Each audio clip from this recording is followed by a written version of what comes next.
ఒకసారి 12,000 చొప్పున ఇచ్చాం.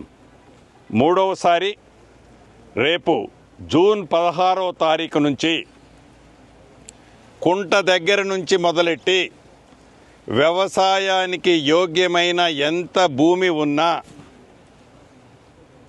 12,000 రూపాయల స్కీములో భాగంగా మొదటి పంటకి రేపటి నుంచి మొదలెట్టి వారం రోజులలోపే రైతన్నలకి, రాష్ట్రంలో ఉన్న రైతన్నలకి అందరికీ పెట్టుబడి కోసం,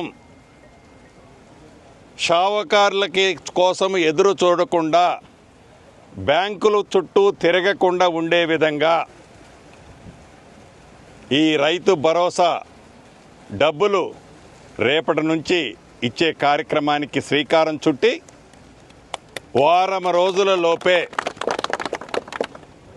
గౌరవ మంత్రివర్యులు తుమ్మల నాగేశ్వరరావు గారి ఆధ్వర్యంలో ఈ డబ్బులు ఇవ్వటం జరుగుతుంది అని తెలియచేయటానికి రాష్ట్రంలో ఉండే ప్రజలందరికీ పక్షాన గౌరవ ముఖ్యమంత్రి గారికి కూడా నేను అభినందనలు, కృతజ్ఞతలు తెలియచేస్తున్నాం.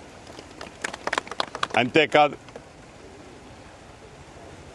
ఆనాటి ప్రభుత్వం 10 సంవత్సరాలలో 17,000 కోట్ల రూపాయలు రుణమాఫీ చేస్తే 10 నెలలలో మన ఇందిరమ్మ ప్రభుత్వం 21,000 కోట్లు 25,35,000 మందికి 2 లక్షల రూపాయల వరకు రుణమాఫీ చేసిన ప్రభుత్వం మన ప్రభుత్వం. అంతేకాదు, ఇందాక చెప్పినట్లు రైతు భరోసా 2 సార్లు ఇవ్వటం జరిగింది. మూడోసారి రేపటి నుంచి ఇవ్వబోతున్నాం. వీటితో పాటు సన్న వడ్లకి మద్దతు ధరతో పాటు క్వింటాల్కి బోనస్గా అదనంగా 500 రూపాయలు యాసంగిలో ఇచ్చాం. అంతకుముందు వర్షాకాలం ఇచ్చాం. యాసంగిలో కూడా ఇప్పుడు ఇస్తానని ఉన్నాం.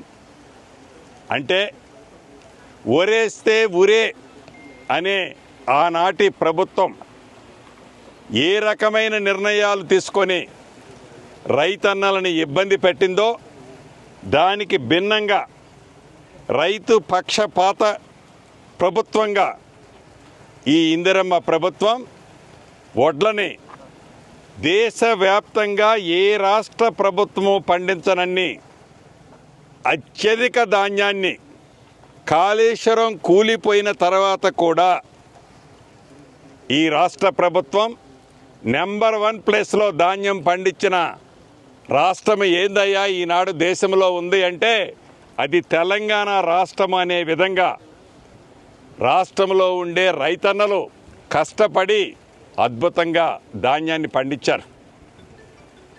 వారికి కూడా రాష్ట్ర ప్రభుత్వ పక్షాన ప్రతి రైతన్నకి అభినందనలు, కృతజ్ఞతలు మరొక్కసారి తెలియజేస్తూ,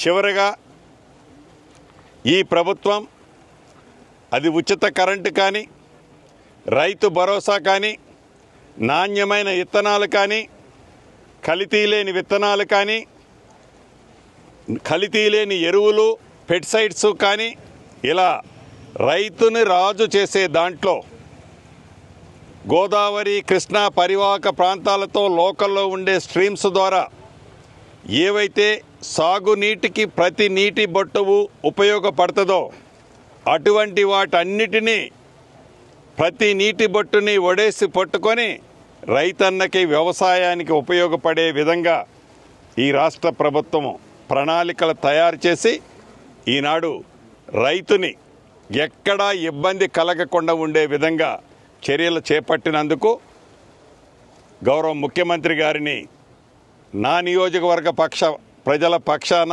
రైతుల పక్షాన, రాష్ట్రంలో ఉండే రైతన్నల పక్షాన మనస్ఫూర్తిగా అభినందనలు తెలుపుతూ, రాష్ట్రంలో ఉండే రైతన్నలందరూ ఈ వ్యవసాయ సీజన్ స్టార్ట్ అయింది కాబట్టి సుఖ సంతోషాలతో, అష్ట ఐశ్వర్యాలతో, పుష్కరమైన పంటలతో, ఎక్కడా చిన్న ఇబ్బంది కూడా కలగకుండే విధంగా ఆ భగవంతుడు ఆశీర్వదిస్తారని ఆశీర్వదించాలని మనస్ఫూర్తిగా కోరుకుంటూ సెలవు తీసుకుంటాం. అసలైన తొలి వెలుగు. ఫాలో వాట్సాప్ @తొలి వెలుగు official.